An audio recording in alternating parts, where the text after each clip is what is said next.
introducción, ¿cierto? Vamos a comenzar a grabar y todo bien de momento.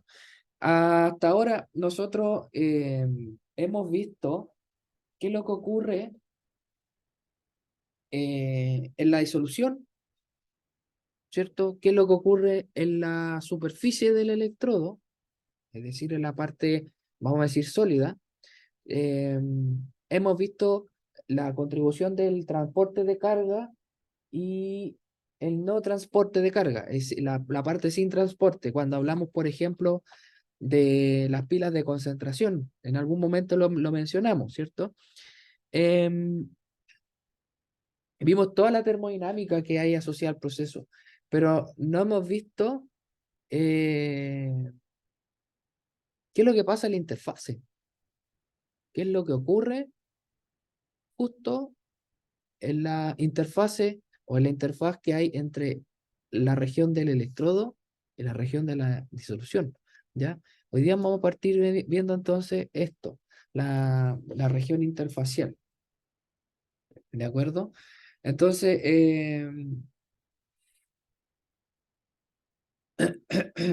la, a ver, tal como les decía anteriormente, nosotros no consideramos la naturaleza de la interfase, solamente vimos qué pasa en A, en B, pero no en la interfase AB, ¿cierto? Eh, Solamente habíamos tenido en cuenta por alguna razón la, el lado de la disolución en la región interfacial, cómo es que llegaba entonces la carga. Vamos a hablar de cargas puntuales, para no hablar de electrones, ni iones, ni cosas de esto. Vamos a hablar de cargas puntuales de forma general, ¿ya? Entonces, ¿cómo es que la carga iba desde la disolución, ¿cierto? Se movía, llegaba al electrodo y ocurría todo el proceso que nosotros ya conocemos, ¿ya? Sí, de hecho, esto es algo que hasta el día de hoy todavía se estudia así como algo, que vamos a decirlo de una forma bien chilense, da de comer en la comunidad científica, ¿ya? Porque los fenómenos que ocurren en la interfase son bastante complejos y eso va a depender harto de la estructura que tenga entonces la región interfacial, ¿ya? Es decir, donde se encuentra la disolución y donde se encuentra entonces el electrodo entre estos, ¿ya? Y una cosa también que es muy interesante y que tiene que ver con el desarrollo de materiales para baterías, por ejemplo, de estado sólido, es que ya el modelo de por sí es complejo de entender desde el punto de vista de un sistema en disolución, como ocurre en un sistema convencional. Sin embargo, hay mucho interés en entender cómo es que este fenómeno que ocurre a nivel de interfase ya ocurre en un sistema totalmente sólido, ¿ya? Y de ahí entonces el próximo paso que se da en el desarrollo de tecnología asociada a la confección y elaboración de baterías, ¿cierto? Que entre otras cosas eh, son económicas desde el punto de vista de la elaboración del material y seguras desde el punto de vista de su uso. Ya ustedes saben que las baterías hoy en día tienen un problema de seguridad tremendo, dado que basta un golpe o una, vamos a decir, entre comillas, lesión en el material que compone la batería para que ésta reaccione de forma muy violenta y agresiva. Seguramente ustedes deben haber visto eh, en la internet, por ejemplo, cómo hay gente tan ocurrente en la internet hoy en día, ¿cierto? Sale un tipo que dice, te regalo un iPhone si destruyes tu teléfono. Y hay gente que dobla el teléfono, otros que literalmente lo apuñalan, y al momento de hacer eso, el teléfono o se infla o explota o sale mucho humo. ¿Han visto alguna vez alguno de esos videos, no? Sí, profe. Sí, profe. La verdad es que yo no le encuentro ni una gracia, no creo que la gente o cualquier ser humano ande regalando iPhone último modelo por solo el hecho de hacer tira a tu teléfono, ¿no? Creo que es un poco falso eso, pero eso ya es un juicio de valor, no tiene mucho que ver con la clase. Pero precisamente voy al hecho de que hay gente que hace esto de doblar el teléfono o enterrarle algún objeto contundente o cosas de estas y el teléfono explota o se hincha o ¿cómo se llama? O empieza a salir humo de forma descontrolada. Y eso básicamente tiene que ver con los problemas que tiene el electrolito, que es un electrolito líquido, ¿ya? Que que en cierto modo también se estudia en esta sección del curso, en esta sección de la electroquímica que tiene que ver con los fenómenos de interfaz, ¿ya? ¿Qué es lo que ocurre entre la superficie del electrodo y la solución, respectivamente, ¿ya? Entonces, ahí dice en la diapositiva que la FEM y cómo se llevan a cabo ciertas reacciones va a depender básicamente de la estructura de la región interfacial. Si nosotros miramos la figura que aparece en la derecha de la diapositiva, tenemos descrita la región del espacio que corresponde a la región interfacial. Tenemos la masa del electrodo o el bulk del electrodo que corresponde a la línea segmentada de la izquierda, ¿ya? Después hay un espacio que se le llama el espacio carga, la región de espacio carga, ya donde deberían distribuirse las cargas alrededor de la superficie del electrodo. Y después tenemos la doble capa del electrolito, ¿ya? Esto genera un modelo de doble capa que nosotros vamos a ver, ¿ya? Que vamos a ver y que describe bien las consecuencias de la absorción de una carga puntal sobre la superficie del electrodo, ¿ya? Esto también funciona como un modelo experimental que permite entonces describir el comportamiento eléctrico y iónico de las cargas cuando se acercan entonces a la superficie. ¿De acuerdo? Eh, con respecto a esta misma, cuando se genera esta doble capa, es digna de estudiar siempre y cuando existan sistemas donde, ¿cómo se llama? Exista un sistema o una fase heterogénea. Ya en este caso nosotros cumplimos con esta condición porque tenemos el electrodo, la superficie del electrodo que es un sólido, ya que puede ser un metal, y por otra parte entonces la disolución donde se encuentran los electrolitos. ¿De acuerdo?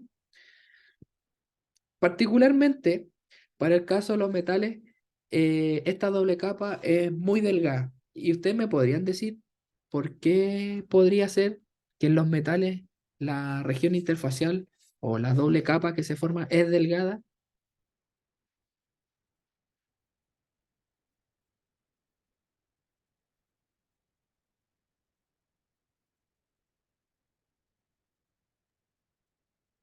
Profe, yo podría especular por el tema, por la superficie, que como sólida suele ser como plana. Sí, tiene que ver con un tema estructural, pero más bien tiene que ver con un sistema que si nos analizamos un metal, ¿ya? O entre metales, donde hay contacto metal-metal, la estructura de la región interfacial es bastante parecida. Incluso nosotros podríamos hasta hacer concluir de que la región interfacial es prácticamente homogénea, ¿ya? Y es muy delgada porque, claro, los radios iónicos o los radios atómicos de las especies que están ahí, en este caso, las especies metálicas, como son similares, en el fondo lo que habría que hacer sería como un poco hilar más fino, ¿no? Entonces, en el caso de la interfaz solución-electrodo, tenemos una situación un tanto distinta, porque por un lado tenemos los iones de los diferentes, o sea, los radios de los diferentes iones que van a componer a la solución del electrolito, y por otro lado, la superficie del electrodo que eventualmente es un contacto metálico, ¿cierto? Que puede ser una lámina, que puede ser una espuma o una espiral o incluso puede ser solo un alambre desnudo. O sea, eso va a depender básicamente de como dice en el primer párrafo, de la estructura que tenga la región interfacial y en este caso de la estructura que tenga la superficie del electrodo. ¿Ya? Entonces, al respecto, hay que hablar un poco de cómo se relaciona la tensión superficial, la densidad de carga y su capacidad. De ahí entendamos la capacidad en términos de cómo se ve en la física, la capacitancia. ¿De acuerdo? ¿De acuerdo, profe? ¿De acuerdo? Entonces, hasta aquí, la función del electrodo era solo suministrar electrones o eliminar electrones de la interfaz, ¿ya? Ahora, cuando esto ocurre, la carga de la interfaz va a depender del potencial que se aplique sobre el sistema. Por lo tanto, eh, entenderlo de esa forma va a requerir que los modelos más complejos, no como el que estoy mostrando en la figura, requieran de observaciones experimentales un tanto más precisas. Entonces no me sirve llegar y aplicar la ecuación de Nernst o hablar de los potenciales de unión y todas esas cosas así de buenas a primeras, porque en verdad hay otros fenómenos que están asociados al fenómeno de lo que ocurre entre el electrón y la disolución. Básicamente es eso lo que estamos estudiando ahora, ¿ya? Entonces, la región interfacial en solución es la región donde el valor del potencial electrostático, ¿ya? El potencial electrostático, el phi, ¿cierto? Va a diferir del bulk, es decir, de donde está toda la masa de la solución en sí, ¿ya? En otras palabras, si lo pusiéramos en contexto, sería que acá, ¿ya? Es distinto a cómo está aquí, o de aquí es distinto a cómo está acá. ¿De acuerdo? Entonces, para poder entender cómo funcionan estos fenómenos interfaciales, nosotros vamos a usar, perdone, un modelo que se le conoce como el modelo de doble capa, ¿ya? Lo vamos a entrar a estudiar en detalle con los modelos teóricos que existen para poder entender cómo interaccionan las cargas con la superficie del electrodo o cómo estas interaccionan con la primera capa que se forma, ¿ya? De estas mismas cargas sobre el electrodo y luego con la disolución, ¿ok? Entonces, básicamente, ya cuando hablamos de una doble capa, estamos hablando de un reordenamiento, ¿ya? Lo que nosotros en física normalmente conocemos como polarización, ¿cierto?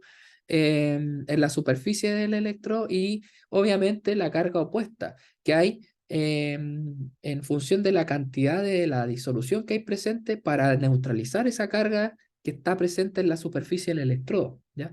Es decir, formamos una laminita sobre el electrodo, no sé, si el electrodo es el ánodo, sabemos que va a haber al momento de mover electrones va a haber una descompensación de carga eléctrica, ¿cierto? Los electrones van a migrar desde el ánodo al cátodo y por tanto entonces una carga puntual positiva se va a acercar sobre la superficie del electrodo para compensar esa deficiencia de carga eléctrica.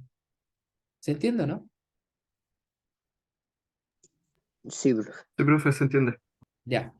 Al respecto, ¿cómo es que esas cargas negativas que están compensando la deficiencia de cargas en el ánodo se compensan entre sí con las demás cargas que están en disolución? Y básicamente eso que yo acabo de escribir es lo que se le conoce como el modelo de la doble capa y es la que describe entonces los modelos teóricos que vamos a ver en un momento más, ¿ya? Entonces, miremos un poco la figura que aparece ahí, ¿ya? A lo mejor no se ve tan espectacular como quisiéramos, pero quiero que se fijen en la región donde está el electrodo de mercurio, ¿ya? Ves que fijen, dice mercurio y esto le está entrando nitrógeno, aquí hay un electrodo de referencia, aquí está el mercurio, ¿ya? Esto está con un catetómetro, que es un sistema para retener la gota. ¿Ya? Esto es un electrodo de gota de mercurio. ¿Ya? Un sistema súper antiguo que hoy en día ya no se usa, pero para efectos de poder entender cómo es que funcionan estos fenómenos y cómo está relacionado con la tensión superficial, es un buen ejemplo. ¿De acuerdo? Entonces, si miramos el zoom, que es este circulito que está acá, en la región donde está el catetómetro y la gota de mercurio, tenemos entonces que hay un fenómeno superficial, ¿ya? Que es la tensión superficial del mercurio, que genera un ángulo de contacto teta. ¿De acuerdo? De acuerdo. Ok. Entonces, en este sistema, ¿ya? Tenemos el electrodo que tiene una altura h, ¿ya? Que se puede alterar al aplicar un potencial, ¿cierto? Esta altura se puede alterar al aplicar un potencial. Y entonces, en esas condiciones, ¿ya? Con el catetómetro y todo este sistema acá, la tensión superficial como una fuerza puede contrarrestar la fuerza de gravedad según la formulita que ustedes ven aquí abajo, ¿ya? La de la izquierda es la forma desmenuzada de la tensión superficial y la de la derecha es la forma desmenuzada de la fuerza de gravedad, ¿de acuerdo? De acuerdo. Ya, eso teniendo en cuenta, ya, teniendo en cuenta que eh, este pi RC al cuadrado, rho, HG, ya, esto que está acá, ya, hasta la H, todo eso, ya, es M, es la masa involucrada del sistema. ¿Ok? Bien, al respecto, ya, al respecto, les puedo decir que estas medidas, ya, que se hacen en sistemas llamados electrocapilares, ya, que es básicamente lo que pasa aquí en el electrodo de gota de mercurio. Fue un experimento que se describió hace montones de tiempo, es decir, lleva más de un siglo, eh, que fue descrito por un señor de apellido Littmann. Y de hecho de él vamos a hablar también más adelante porque él fue el responsable de que nosotros estudiáramos todas estas eh, condiciones experimentales. ¿Ya? Em, Esta técnica, ¿ya? Particularmente que es una técnica que se llama de punto nulo, es capaz de contrarrestar la fuerza de gravedad y la tensión superficial de la gota, ¿ya? Obteniéndose resultados bastante precisos. Como les dije, esto es algo que ya hoy en día no se hace, ¿ya? Nadie usa mercurio como electrodo debido a lo tóxico que es este metal, pero para efectos de poder entender cómo funciona este fenómeno, el ejemplo está bastante bien descrito, ¿ok? Para la fórmula que está ahí abajo, el RC va a ser el radio capilar. ¿Ya? El radio capilar es, si ustedes se fijan acá, el, la distancia que hay entre las paredes internas del capilar que contiene el mercurio. Por otra parte, el teta, como les había dicho, es el ángulo de contacto y gamma va a ser la tensión superficial. ¿Ya? Rho va a ser la densidad del mercurio. Rho Hg es la densidad del mercurio. Ahora, el ángulo de contacto, ¿ya? Que se mide en este caso con un microscopio que se les conocen como goniómetros, no sé si alguna vez lo han escuchado, eh, me permite a mí establecer una gráfica de la tensión superficial versus el potencial aplicado. A eso se le llama curva electrocapilar, ¿ya? Esta curva electrocapilar es la que ustedes observan en la figura de la derecha, ¿de acuerdo? Esta variación, ¿ya? Esta variación que ustedes observan ahí, eh, que corresponde al método que estamos usando, que es el método de gota de mercurio, se, se basa en el uso del electrodo, ¿ya? Con un flujo de masa M. Ya les dije ya que el electrodo es un electrodo de gota de mercurio, donde M va a estar dado entonces por esta formulilla que está ahí. M1 es pi RC cuadrado, rho de HG, H, partido por la letra tau, ¿ya? ¿Qué es lo que es tau? ¿Qué podría ser tau? ¿El tiempo? Exactamente. En este caso es el tiempo de vida que tiene la gota, ¿cierto? Porque, claro, es una gota, no va a estar eternamente colgando desde la punta del capilar, ¿cierto? Y al aplicar un potencial, eventualmente esta gota podría caer más rápido o más lento, ¿de acuerdo? Ahora, em,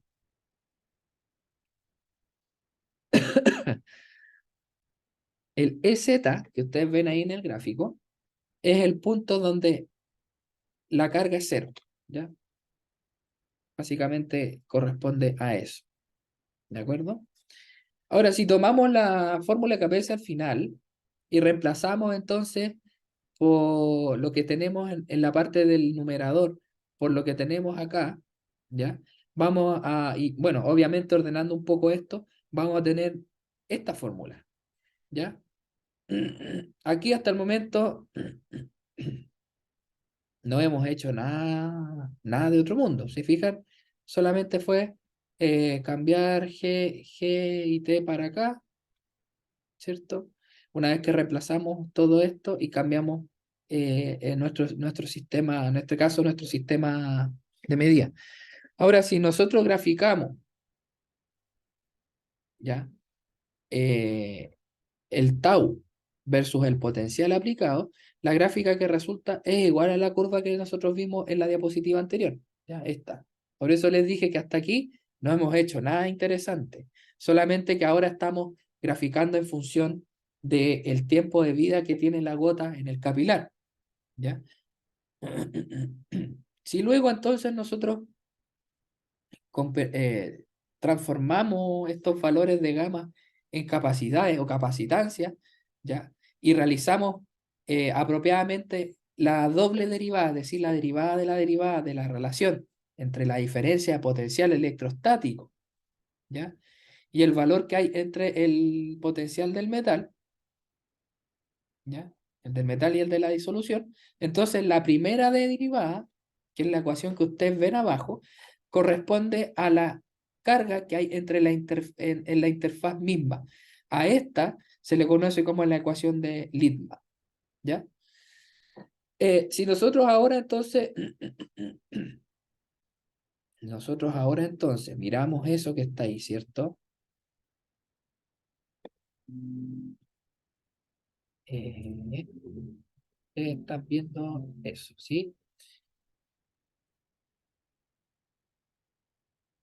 ¿Alguien se cayó? ¿Quién se cayó? Parece que Silvio. Ah, Silvio, sí. Sí, Silvio, profe. Ya, a ver, aquí estábamos, ¿cierto? Ahora, si nosotros entendemos esto, ¿ya? Teniendo en cuenta que habíamos partido de aquí, gamma versus potencial aplicado, y teníamos entonces esta curva electrocapilar. Si nosotros ahora lo graficamos en función de tau, ¿cierto? Era la misma historia. Pero si esto, ya hacíamos la doble derivada y obteníamos la derivada de la diferencia potencial, esta. O sea, cómo, en el fondo lo que estamos viendo es cómo varía la tensión superficial en función de la diferencia de potencial. Y esto nos da el valor de el sigma m, ¿ya? Este sigma m, perdonen, que corresponde a la diferencia potencial o al potencial electrostático del metal versus el potencial aplicado. Ahora nos da algo más parecido a una línea recta, ¿sí o no? Sí, profe. Sí, ¿Ya? Entonces, este sigma m, ¿ya? Por ejemplo, que tenemos acá, que es más parecido a una línea recta, pero en verdad es como un máximo y un mínimo, ¿lo ven, no? Claro, sí, profe. Ya, ahora, ¿esto cómo o qué relación básicamente tiene con la ecuación de Lippmann? Nosotros lo que tenemos acá, este gráfico que está acá, ¿cierto? Y ahí los ingenieros me pueden corregir si es que yo estoy equivocado, corresponde en el fondo a la derivada de este gráfico que está acá, ¿no es así o no?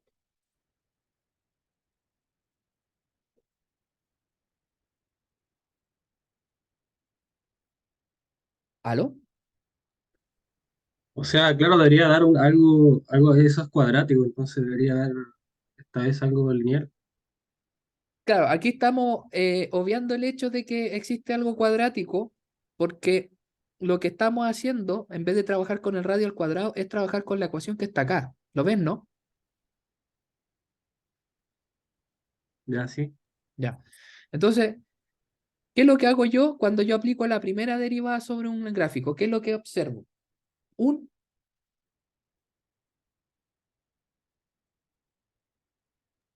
¿Un qué cosa? Una, una pendiente, Un máximo, un mínimo, un punto de Ah, sí, inflexión. sí, sí.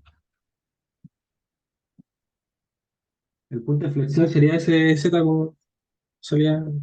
Claro, veríamos exactamente dónde está el punto de inflexión. Básicamente lo que estamos haciendo es transformar un máximo en un punto de inflexión cuando hacemos la primera derivada, ¿no es así? Sí, profe. Y eso es lo que está, y ese punto a mí me interesa porque básicamente en ese punto la carga del metal es cero, ¿ya? Entonces, este EZ, ¿qué les dije yo que era EZ?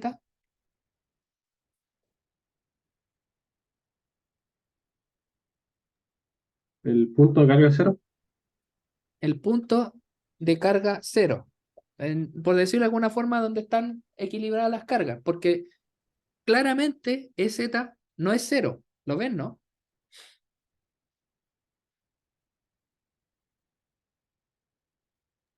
Claro, no, no es cero, porque si no partiría del eje.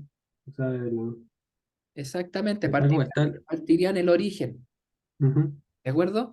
Entonces, de esta forma, aplicando la primera derivada sobre la ecuación anterior, yo puedo saber la carga del metal, dónde se hace cero la carga del metal y cómo la carga de esta disolución, en el caso de la disolución, satisface la ecuación de sigma metal más sigma solución igual a cero, ¿ya? Que en otras palabras debería ser la misma, el mismo valor el mismo valor en el mismo orden, ¿cierto? Pero con distinta magnitud o distinta dirección si lo vemos en términos vectoriales, ¿cierto? Básicamente lo que tenemos aquí, ¿cierto? En el lado derecho de la ecuación, lo que estoy aquí apuntando con el cursor, esto, ¿ya? ¿Están viendo el cursor, cierto? Sí, sí, Sí, sí se profe. ve. Sí, se Ahí ve, dice. profe. Sí, profe, sí se Ya. ve. Ok, ahora, si nosotros definimos el potencial de referencia, ¿ya? Un potencial de referencia que lo podemos llamar así, E delta, y el potencial con relación a esa diferencia, ¿ya? Por eso es que en el sistema que nosotros vimos inicialmente tenemos un electrodo de referencia y nuestro electrodo de gota, ¿ya? Discúlpenme un minuto que me voy a buscar un confort, permiso, ¿ah? Ya, profe. Ya, profe, vaya no.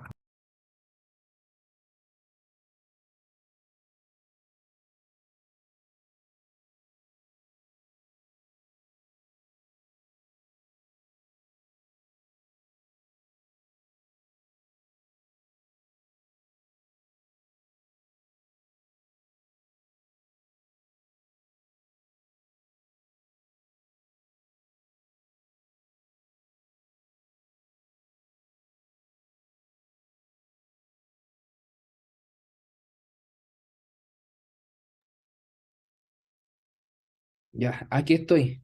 Estoy vivo todavía, chiquillo. Listo, profe.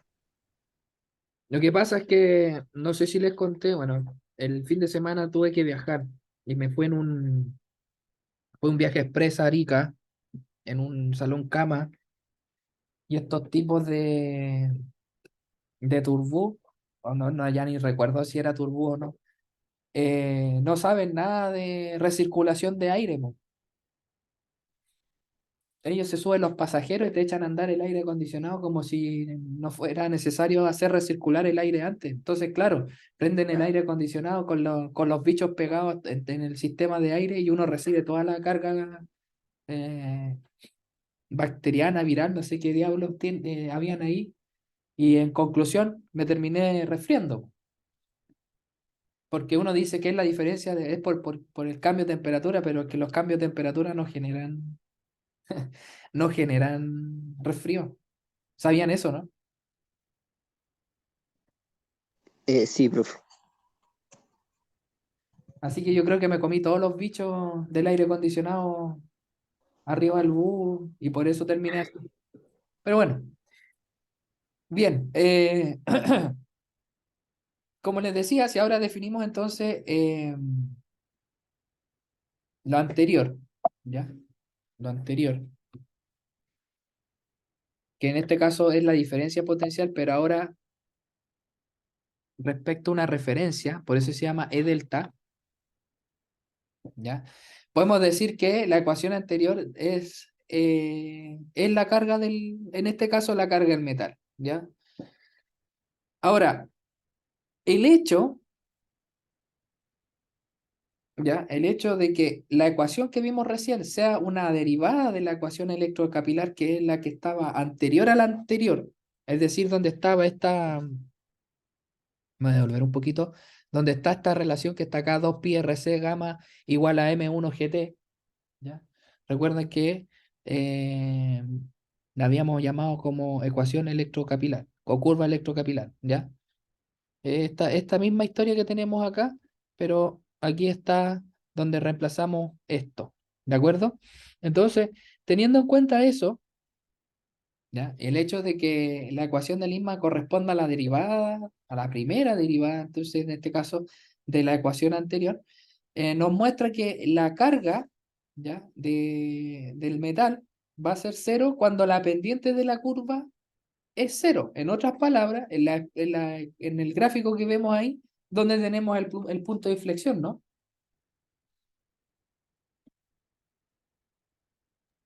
Sí, Ahora ustedes me dirán, pero profe, ahí eso se supone que tiene pendiente positiva. Es que por algo el punto de inflexión es punto de inflexión. En el punto de inflexión, si nosotros hiciéramos un zoom muy grande, básicamente lo que tenemos ahí es una línea recta paralela al eje X, ¿o no?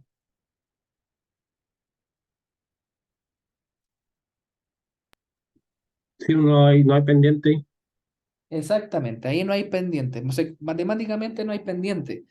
Porque como les decía, si tomamos ese punto y lo expandimos al punto que ya nos vemos un punto, si no vemos una línea recta, la recta que vamos a ver va a ser paralela al eje X. Por tanto, la pendiente va a ser igual a cero, ¿cierto? Sí, Ya. Correcto, profe. Entonces, en ese punto particular, ya lo habíamos dicho, el potencial donde eso ocurre se le llama punto de carga cero, Z, ¿ya? Y ocurre entonces en el máximo de la curva electrocapilar. Todo lo que habíamos dicho anteriormente, básicamente, ¿ya? Que tomamos esta curva que tiene un máximo, aplicamos la primera derivada, nos da el punto de inflexión. El punto de inflexión, ¿por qué lo calculamos de esa forma? Porque nos da el valor más preciso, no así más exacto, sino que más preciso, porque podríamos eventualmente con la ecuación de la curva electrocapilar saber inmediatamente el valor de Z, pero el objetivo de calcular el punto de inflexión es tener el mismo valor con un mayor grado de precisión, ¿de acuerdo? Después tenemos entonces que sobre esta misma ecuación, si aplicamos la segunda derivada, ¿ya? Nos va a dar la capacidad interfacial o la capacidad, sí, sí, la capacidad interfacial, ¿ya? La capacidad, recuerden ustedes, por favor, recuerden ustedes que tiene relación con la capacidad que ustedes ven en física, ¿ya? La que ven de los condensadores. ¿Se acuerdan de esa, no?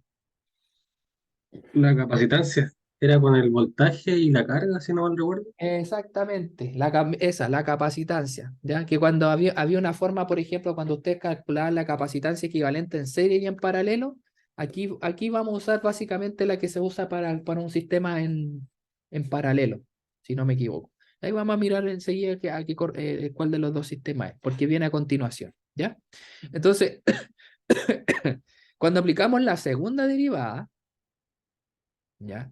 Nos da entonces eh, la capacitancia entonces, o la capacidad de interfacial. Y esta está dividida desde dos perspectivas. La primera es la capacitancia o la capacidad diferencial, el C sub D, ¿ya? Que corresponde a la derivada de la curva de la carga del metal versus el potencial, cuyo mínimo, ¿ya? En este caso, el mínimo se da para que E sea igual a EZ. Ya, fíjense en la lógica de esto. Tenemos la curva electrocapilar, que tiene un máximo. Aplicamos la primera derivada, punto de inflexión. Aplicamos la segunda derivada, obtenemos el mínimo. ¿Qué hacemos con todo esto? Básicamente lo que hacemos es obtener, de nuevo, mayor precisión en el dato que corresponde a E0, que es el punto de carga cero. ¿De acuerdo? Y por otro lado, tenemos la capacitancia o capacidad integral, ¿ya? Que es donde se mide el punto de carga del metal para dos potenciales que son razonablemente diferentes, porque si nosotros vemos esto como un capacitor, tiene que haber una diferencia, ¿cierto? Una diferencia en este caso, una diferencia potencial para que haya una migración de carga o una polarización. ¿De acuerdo? De acuerdo. Entonces, teniendo en cuenta eso, el valor de la capacidad calculada va a ser un promedio en la zona. ¿Ya? Básicamente, la integral me está acotando el área bajo esta curva, ¿cierto? Por decirlo de alguna forma, eh, en el punto EZ, donde E es igual a EZ, ¿ya? Ahí la capacidad integral es cero y el punto de carga es cero. Y esta se calcula como ustedes observan ahí. Básicamente es la capacitancia integral es la integral de esta ecuación que está arriba con la de par, con la diferencia, con el punto de carga del metal constante, ¿cierto? O no se ve afectado por la variación, en este caso por la derivada. ¿De acuerdo? Sí, profe, de acuerdo. Ya. Entonces, teniendo en cuenta eso, nosotros podríamos decir, ya, ok, entonces nuestra capacitancia integral va a ser esto, que es equivalente a la integral de este, ya, el diferencial en D, que es el potencial, respecto de D, ¿ya? De ahí sale al hacer esto sale esto que está acá, ¿ya? Esto que está acá, en la figura, muestran curvas electrocapilares y capacidades o capacitancias diferenciales reales en sistemas que nosotros podemos analizar. Por ejemplo, ahí tenemos el yoduro de potasio, el bromuro de sodio, el tiocianato de potasio, el nitrato de calcio y así. ¿De acuerdo? Y por otra parte, tenemos entonces la capacidad diferencial que va, si se fijan, en función de qué, que es 1,0M, 0,1M, 0,01M, 0,001M. ¿Qué es lo que es? La concentración. La concentración, ¿ya? Va a depender de la concentración. Y eso es súper interesante porque si se fijan, el E0, ¿ya? Fíjense que aquí, bueno, aquí están graficando E menos EZ. Se fijan, aquí el máximo aproximadamente está en cero, pero en cero de esta diferencia. ¿Por qué? Porque como habíamos dicho anteriormente, se tiene que satisfacer esta condición, la capacidad integral que es 0 en EZ, el punto de carga cero, ¿ya? Es decir, que la resta entre estas dos cosas tiene que ser igual a cero. Por eso que aquí en el gráfico, si lo ven desde esa perspectiva, no es E solo, sino que es E menos EZ. Aquí lo mismo, E menos EZ, y justo en cero aparece el mínimo. Otra cosa interesante es que cuando disminuimos la concentración, en este caso podría ser un electrolito cualquiera, este mínimo se define mejor. ¿Lo ven, no es cierto? Sí, profe. Y esa definición algo tiene que ver con sistemas donde tenemos este nivel de dilución, ¿ya? Ustedes seguramente en la físico-química que tuvieron en el pregrado vieron la teoría de Weis-Hückel, ¿o no?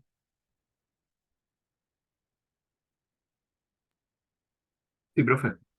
Ya, y básicamente la teoría de Weis-Hückel, que nosotros la hemos estado así repasando de forma bien implícita, con el tema esta de las restricciones de movimiento, el efecto electroforético, el campo eléctrico y todo lo demás, es una aproximación que describe la interacción de las cargas puntuales en un sistema diluido, ¿sí o no? Sí, profe. Entonces, cuando ocurren o cuando nosotros vemos estas situaciones que son las que ustedes observan en los gráficos, ¿ya? Existen estos modelos de doble capa que permiten explicar la forma de las curvas a partir de datos experimentales. En otras palabras, ustedes tienen estas curvas que ven acá, aplican un modelo de doble capa y con eso entonces pueden explicar qué ocurre en la interfaz en la interfaz, en la región del electrodo, la interfaz electrodo-electrolito, y luego entonces la región del electrolito o la disolución, si ustedes quieren verlo de esa forma. ¿Ya? De acuerdo, profe. Ahora, eh, no hemos hablado de la corriente, en este caso solamente hemos hablado de potenciales, ¿ya? Y resulta que en estos sistemas o en estos gráficos, la componente de la corriente resultante está desfasada con la señal aplicada que en este caso conduce a un cálculo de capacidad diferencial sobre la interfaz, ¿ya? Eso está medio complicado de entender de momento, pero solamente decirles de que eh, hay que a partir de la corriente resultante que existe en este desfase, ¿ya? Y sobre la señal, nosotros podemos obtener de forma experimental la capacitancia diferencial de la interfaz, es decir, C sub D, ¿ya? Cuando veamos los modelos cinéticos, que todavía estamos en la parte termodinámica, nosotros vamos a observar mejor esta situación, ¿ya? Ahora, los valores de sigma m, es decir, de la carga del metal, se van a obtener por integración, ¿ya? Y si es posible, eh, se puede extrapolar este modelo a electrolitos sólidos, lo que yo les hablaba en un comienzo, ¿ya? Extrapolable a sistemas sólidos y no sistemas convencionales donde se usa una disolución. ¿De acuerdo? De acuerdo. Y otra cosa también que quiero agregar, y por eso es que la ecuación arriba aparece al final con una integral, es que al integrar toda esta situación, se reduce el error en la medida experimental, ¿ya? Pero por otro lado, la diferenciación, es decir, la derivada de lo que nosotros estemos analizando va a aumentar, ¿ya? Que eso también es importante tenerlo en cuenta, porque esto va a mejorar, por un lado, la precisión, pero va a desmejorar la exactitud de la medida, ¿ya? Entonces hay que buscar siempre un término medio, ¿ok? Ahora, como les decía en un comienzo, existen estos modelos que se les conocen como los modelos de doble capa, que en cierto modo entienden a explicar la forma que tienen las curvas que nosotros observamos acá, ¿ya? Entonces, estos modelos de doble capa tienen como objetivo, ¿ya? A hacer un ajuste, en otras palabras, de las curvas que nosotros hemos visto y que hemos analizado en las diapositivas anteriores, ¿ya? Em, Así como un dato rosa, dice ahí que hasta la década de 1960 todas las mediciones se realizaban casi exclusivamente con electrodos de mercurio, ¿ya? Y es porque el mercurio básicamente, que es un caso muy especial, ya muy especial, es un líquido que idealmente es polarizable, ¿ya? En la zona negativa del electrodo, en este caso el electrodo de hidrógeno, ¿ya? Esto, en otras palabras, significa que suele ser diferente a electrodos de tipo sólido, monocristalino o policristalino, como por ejemplo el electrodo de plata, cloruro de plata, que es un electrodo sólido. Aun cuando hay una disolución, la interfaz entre el alambre de plata y los cristales de cloruro de plata que se forman en él, podríamos decir de que es un electrodo sólido. Ahora, como es un modelo, ¿cierto? Que permite explicar desde otra perspectiva eh, cómo se polarizan las cargas en la interfaz, ¿cierto? En la interfaz electrodo de solución. Es un modelo netamente de tipo electrostático, como dice ahí, ¿ya? Ahora, ahí dice que eh, estos modelos electrostáticos son la interfaz entre dos disoluciones de electrolitos que son inmiscibles, porque se van formando literalmente capas de cargas puntuales opuestas entre ellas, ¿ya? Como dice ahí, se puede ver como dos dobles capas de electrolitos dispuestas espalda con espalda, ¿ya? Sin embargo, la verdad es que la inmiscibilidad total no es del todo total o correcta, dado que va aumentando el grado de imisibilidad en presencia del electrolito, ¿ya? Y por tanto, esto sugiere introducir algunas contribuciones o correcciones dentro de estos modelos. Ya nosotros los vamos a ver cómo se originaron inicialmente, pero las correcciones de momento no, ¿ya? Ahora,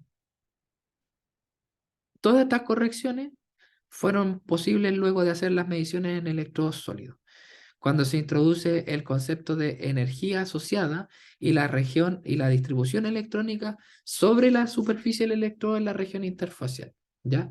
Y como dije en un comienzo, esto va a depender del material del que se hace el electrodo, así como la estructura cristalina y la cara cristalográfica expuesta. En otras palabras, esto que yo les estoy explicando acá es el principio que se usa para hacer electrocristalización.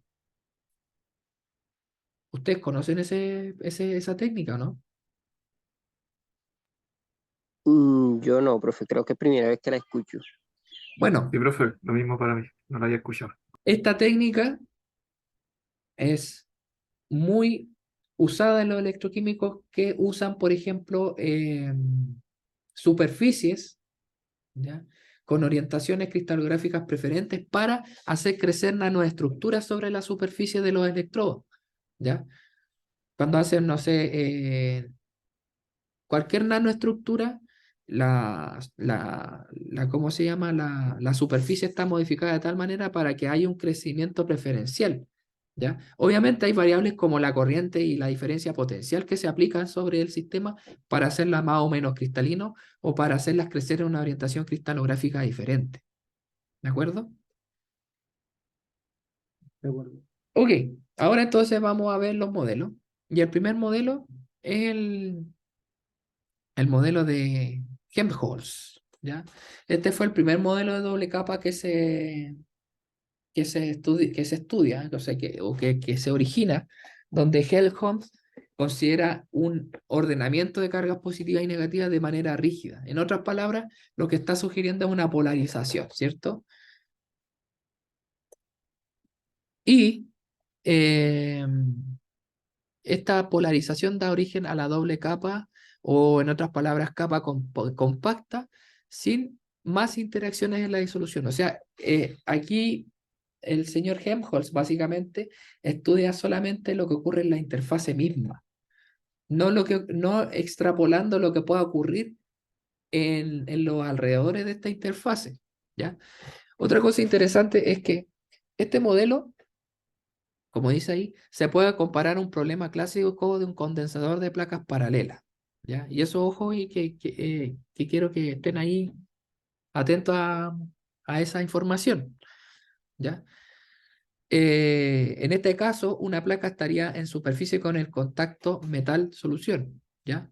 El otro está formado por los iones de carga opuesta en la solución que están unidos rígidamente en el electrodo. Entonces, si nosotros miramos estas dos placas, una placa sería esta concentración de carga y la otra placa sería esta otra concentración de carga. Esa es como la, la analogía que se hace cuando se estudia el modelo de Helmholtz. ¿Ok? Ok, Ok, profe. profe. Ya. Ahora, aquí tenemos otra forma de ver el modelo de Helmholtz, donde nosotros podemos mirar ahora esto que lo que era la capacitancia diferencial, ¿no? Sí, Ya. ¿Y qué viene siendo H?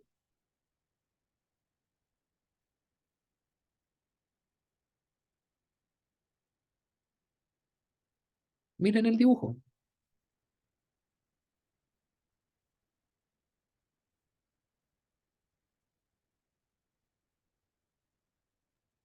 Es la distancia entre la...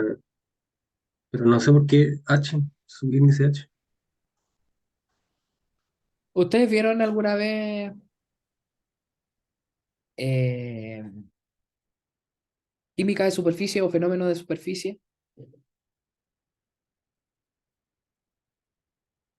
Sí, sí. yo sí, sí.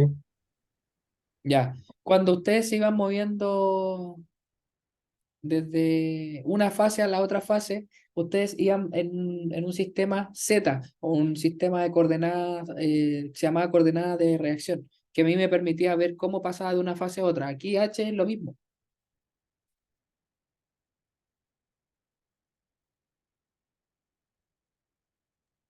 Ah, ya, ya. ¿ya? Entonces, como dijo Carlos, si Carlos lo dijo, la X sub H va a ser la distancia que hay, la distancia máxima de aproximación que hay entre las cargas. En otras palabras, es lo que corresponde al radio iónico de las cargas, ¿cierto? Teniendo en cuenta que estamos tratando este sistema no como si fueran electrones, como si fueran, perdón, cationes y aniones, sino que como cargas puntuales, donde hay carga positiva, carga negativa. ¿Ok? Entonces,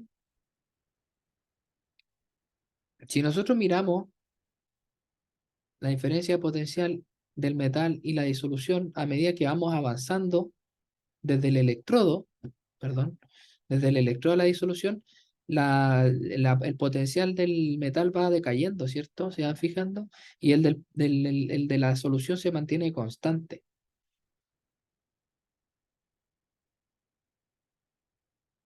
¿Lo ven, no? Sí, profe. Sí, profe, sí.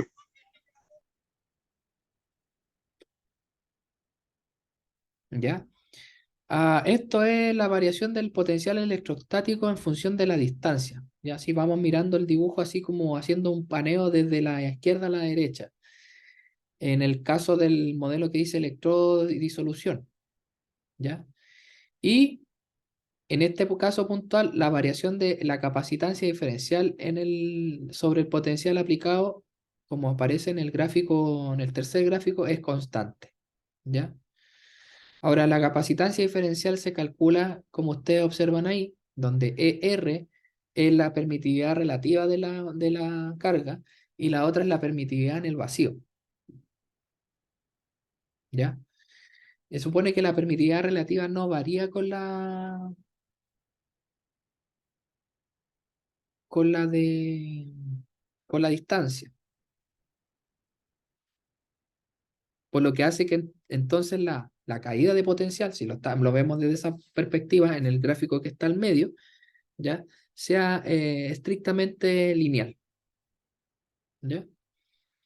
Y por tanto hace entonces que esa capacitancia no varíe a lo largo de la coordenada, en este caso X.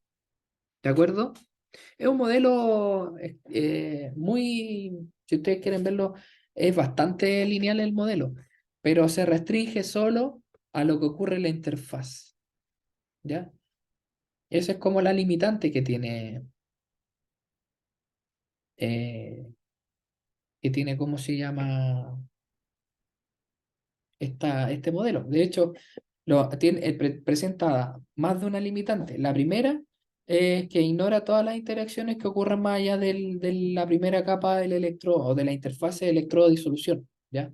No, por ejemplo, si ustedes miran ahí las cargas positivas que provienen de la disolución, no considera las potenciales cargas negativas que deberían asociarse, ¿ya? Por interacciones electrostáticas a a la capa que corresponde a las cargas positivas, ¿ya?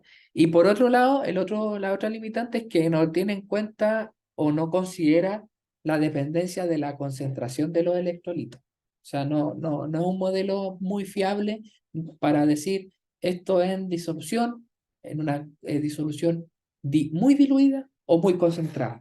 ¿Se entiende? Sí, profe. Sí, Entonces, vinieron después dos señores, ¿ya? Gui y Chapman, que de forma independiente desarrollaron un modelo que considera el potencial aplicado y la concentración de electrolitos y cómo estos influyen en el valor de la capacitancia de la doble capa, ¿ya? Entonces, fíjense que acá tenemos como si tuviéramos el modelo de doble capa de Helmholtz. Y después tenemos todo esto que viene acá, que son varias capas de carga que están distribuidas no de forma azarosa, si se fijan, positivo, negativo, ¿cierto? O sea, perdón, negativo, positivo, positivo, y acá la capa que sigue compensa acá un poco y así sucesivamente, ¿se entiende? Están ordenadas en cierto modo, generando esta doble capa más gruesa o más difusa, si ustedes quieren verlo de esa forma, ¿ya? Quiero que lo entiendan como algo más difuso, como que fuera algo más grueso. Entonces, teniendo eso en cuenta, la doble capa que proponen estos dos señores no sería una doble capa compacta, sino que va a ser más de espesor variable, y por tanto, entonces, los iones que quedan libres, o sea, que tienen menos interacción, quizás por un fenómeno de apantallamiento, si ustedes quieren, van a generar o van a tener la capacidad de moverse más libremente. No así los que están más cerca del electrodo, ¿ya? A ese fenómeno se le conoce como doble capa difusa, ¿ya? Entonces, eh, si nosotros hablamos así como en modo general, una doble capa ideal viene siendo el modelo de Helmholtz, mientras que una doble capa difusa, ¿ya? Viene siendo el modelo de Wii-Chapman, ¿ya? Si nosotros miramos ahora este modelo, que es lo mismo que tenemos acá, la caída de potencial ya no es tan lineal, ¿ya? Y la razón de ello es que el modelo en sí, ya dada la distribución de las cargas, en función de la distancia, obedece a la ley de Boltzmann, ¿ya? ¿Se acuerdan de Boltzmann o no? Boltzmann fue responsable de qué cosa.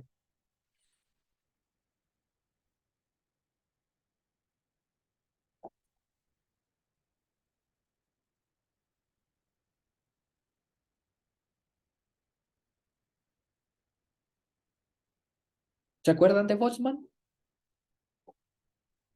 A mí sí me suena, profe, pero no recuerdo de dónde proviene. Yo en Boltzmann, físico-química, profe, me acuerdo que lo recuerdo que me hablaba el profesor como un factor que había hecho él como una constante, el factor Boltzmann. De ahí lo recuerdo.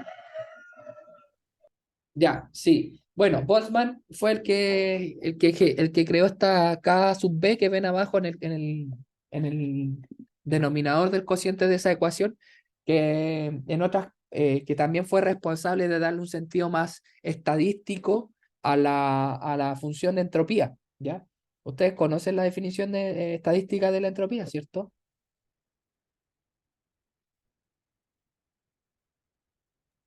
En la tercera ley entra, creo, esa constante. Exactamente, en la tercera ley, porque en la tercera ley se define numéricamente o se le da un valor numérico a la entropía, ¿ya?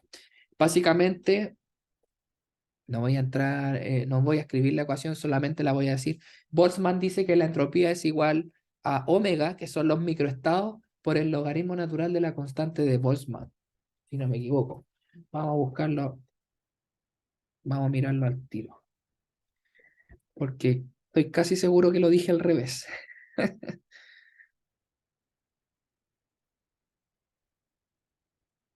Entropía.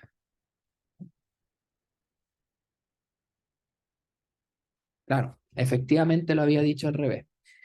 La fórmula es S igual a la constante de Boltzmann por logaritmo natural de omega, donde el omega corresponde al número de microestados o configuraciones microscópicas. Básicamente, estoy considerando la aleatoriedad, ¿cierto? En un sistema eventualmente eh, espontáneo, por decirlo de alguna forma, ¿no?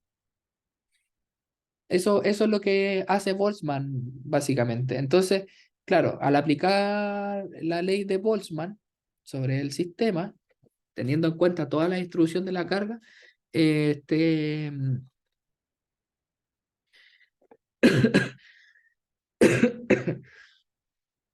la concentración numérica de iones, ya el n sub i que aparece en la ecuación, ya, va a ser igual a n i 0, que va a ser la concentración de iones, la concentración numérica de iones en el bulk de la solución, es decir, en la masa, ¿cierto? Eh, Dividiendo entonces la solución o la disolución en láminas, ¿ya? De grosor dx, o sea, de grosor variable, ¿de acuerdo? Eh, Teniendo en cuenta que x es la distancia de, desde el electrodo, ¿ya? La distancia desde el electrodo, se puede sacar entonces una relación con la densidad de carga, ¿de acuerdo? Entonces, esta ecuación básicamente me está describiendo qué cosa. Me está describiendo cómo es la concentración de iones, ¿ya? La concentración de iones respecto de la carga, la diferencia potencial y obviamente T, que es la temperatura. Si nosotros tomamos en cuenta eso, como dije recién, dividimos en láminas o rebanadas el espesor de X de la distancia que hay desde del electrodo, es decir, lo que habíamos visto en el modelo anterior, esto en varias láminas así muy delgadas, haciendo que la variación sea infinitesimal, ¿cierto? Y ese término es importante para lo que viene después. Podemos entonces calcular la densidad de carga como lo que aparece en la ecuación que está acá, que va a ser igual a la sumatoria de la concentración de iones por la carga involucrada, por la carga, en este caso por E, que es el electrón, ¿ya? Que puede ser igual a esta ecuación que está acá, que es la misma que ya habíamos visto en la expresión anterior. Por otra parte, ¿ya? Por otra parte, si nosotros usamos la ecuación de Poisson, que permite relacionar el potencial con la distribución de carga, porque aquí estamos básicamente viendo el número de carga, la densidad de carga, pero no hemos visto cómo se distribuye, teniendo en cuenta que este modelo establece que existe una capa difusa, es decir, en otras palabras, todo esto que yo les estoy diciendo me permite a mí ver dónde hay mayor concentración de una carga puntual, mientras que en otra región de de este mismo sistema, ¿cómo debería ser entonces? Ya sea el número de carga o la densidad de carga eh, mayoritaria en otra región. Aquí, por ejemplo, podría ser positiva, en este caso podría ser negativa. Si lo resumimos así a modo muy grosero, ¿cierto? Entonces, si combinamos esta ecuación de Poisson con la ecuación que tenemos arriba, esta, ¿cierto? Obtenemos esta ecuación que está acá, que se le conoce como la relación de Poisson-Boltzmann, ¿ya? Y la ecuación de Poisson-Boltzmann me permite ver el número de carga, la densidad de carga,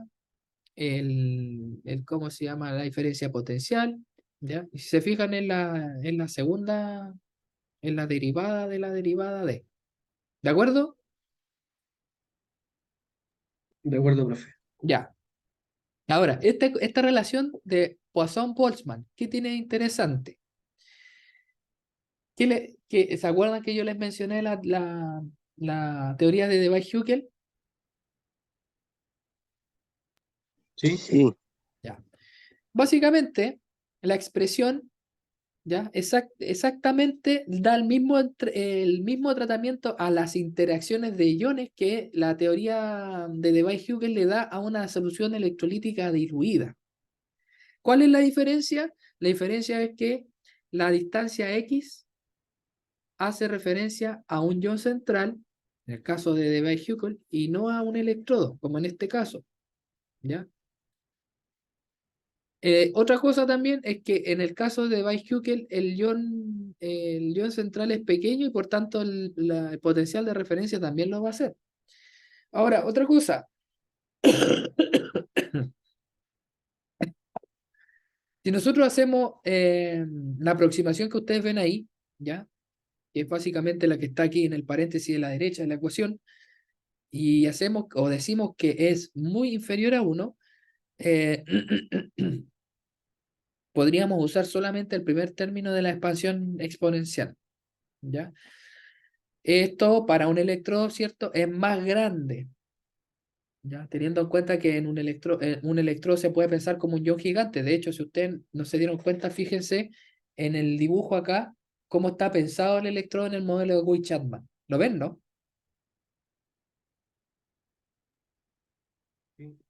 Es como si fuera un Sí. anión gigante, básicamente, o un ion con carga negativa gigante, ¿ya?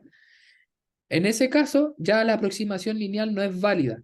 Y esa es la razón de por qué esto es exponencialmente descendente, a diferencia del modelo de Helmholtz, que es lineal, que él considera una distribución de carga sobre la superficie del electrodo. ¿Lo ven o no?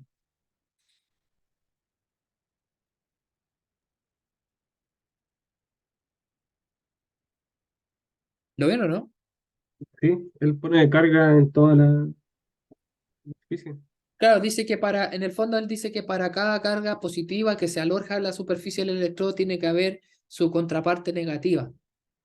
Porque aquí, entre otras cosas, no considera la densidad de carga como un concepto viable para poder entender el fenómeno. Sin embargo, Cody y Chapman sí lo hacen y por eso entonces se puede entender el electrodo o la superficie de esta como una carga gigante, como dice ahí en la diapositiva. Ahora, si nosotros tomamos la ecuación, por ejemplo, miremos solo el lado de la izquierda de esta ecuación y la derivamos apropiadamente, nosotros vamos a tener esto que está acá, ¿ya? Ustedes después quizás pueden hacer el ejercicio de ir mirando o de ir eh, haciendo la derivada, como dice ahí, apropiadamente para que puedan llegar a estos resultados, ¿ya? De esta forma, nosotros entonces podríamos escribir la relación de Poisson-Boltzmann como la ecuación que aparece aquí, ¿ya? Ahora, si nosotros integramos esta ecuación, porque fíjense que esta es la derivada de, si la integramos con condiciones de contorno apropiadas, que son las que nosotros observamos aquí abajo, ¿ya? Obtenemos esta ecuación que está aquí, ¿ya? Y esa ecuación describe entonces la diferencia potencial a medida que yo voy avanzando desde la superficie del electrodo hacia el seno de la disolución, básicamente. Ahora, para un electrolito del tipo ZZ, que puede ser un electrolito 1,1, por ejemplo, esta diferencia se calcula como la ecuación que ustedes ven aquí abajo, ¿ya? Si ustedes integran esa ecuación, ¿ya? La pueden escribir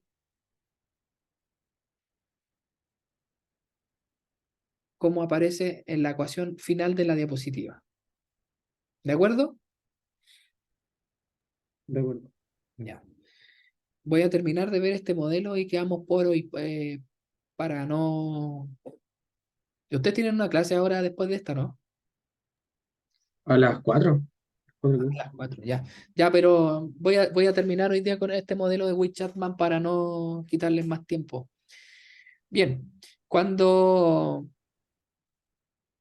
hacemos esto, ¿cierto? Que es la integral de la ecuación que vemos más arriba, al integrar, nosotros obtenemos esto, ¿ya?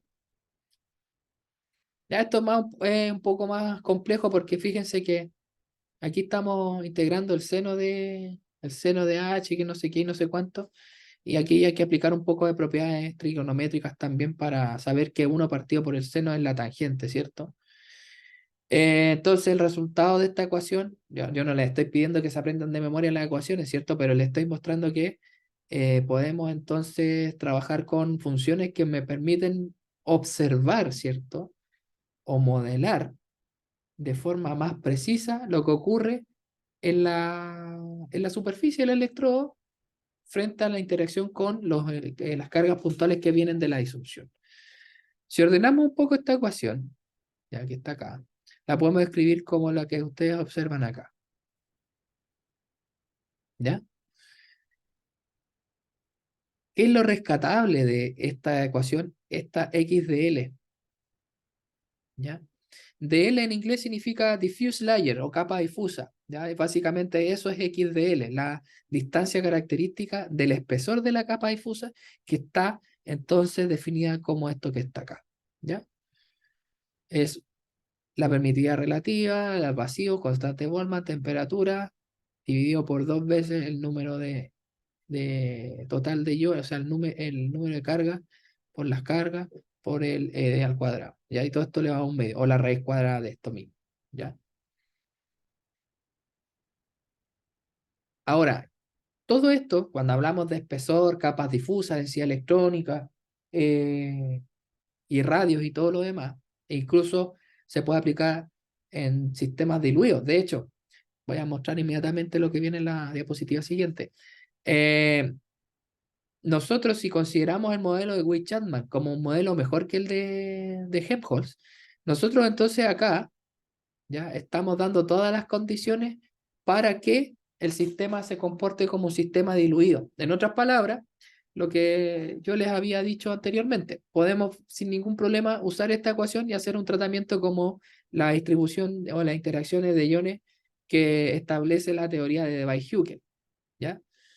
Entonces, en realidad, como dice ahí, Z, que es el potencial cero, y la capacitancia diferencial son, en una primera aproximación, independientemente totalmente del potencial aplicado, ¿cierto? Hay que recordar también, hay que recordar también que, como dice ahí, los iones se consideran como cargas puntuales y que en consecuencia no hay concentración máxima de iones, ¿cierto? Cerca de la superficie del electrodo, porque no estamos viendo cuántos aniones o cuántos cationes o la especie que está alojada en la superficie, sino que lo estamos viendo como una carga. ¿De acuerdo? De acuerdo. Ok. Listo, pues.